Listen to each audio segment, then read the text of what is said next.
Բազմաթիվ հեռուստադիտողների խնդրանքով շարունակում ենք ներկայացնել ադրբեջանցիների և ԿՊ-ականների մտքերի հայելային նմանությունը։ Ադրբեջանցի երգիչը սպառնում է, որ մենք հայերս դեռ չենք տեսել իրենց հնարամտությունը։ Ընտրեմ։ Ելնելույա պատերազմ սեպտեմբերին ու աղետաբեր պատերազմ։ Դա նշանակում է, որ շաբաթվաբեր պատերազմն է սկսելու։ Այստեղ էլ դժգոհում է, որ տասնամյակներ շարունակ մենք իրենց ցավ ենք պատճառել։ Իրանք էլ են մարդ սպանել, մենք էլ ենք մարդ սպանել։ Մենք պետք է հասկանանք, որ բացի մեր ընկալումից կա նաև իրանց ընկալումը։ Իրանց ընկալմամբ մենք 30 տարի իրանց տարածքի 20%-ը եւ ավելին օկուպացված ենք բայ։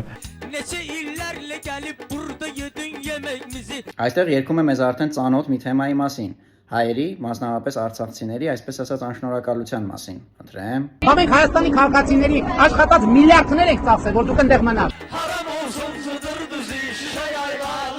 Այս մեկը թերևս մեկնաբանությունների կարիք չունի։ Շուշին մի դժբախտ,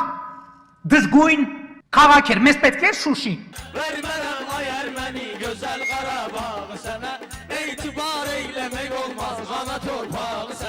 Հասանք ամենադաժան հատվածին՝ Արցախի հայապատկանության կամ չհայապատկանության հարցը, որտեղ ադրբեջանցիների և ԿՊ-ականների մտքերը նույնն են։ Իսկ ինչի եք Արցախ ասում։ Ղարաբաղն էլ Ադրբեջանինն է եւ Լեռնային Ղարաբաղը միշտ եղել է Ադրբեջանի կազմում։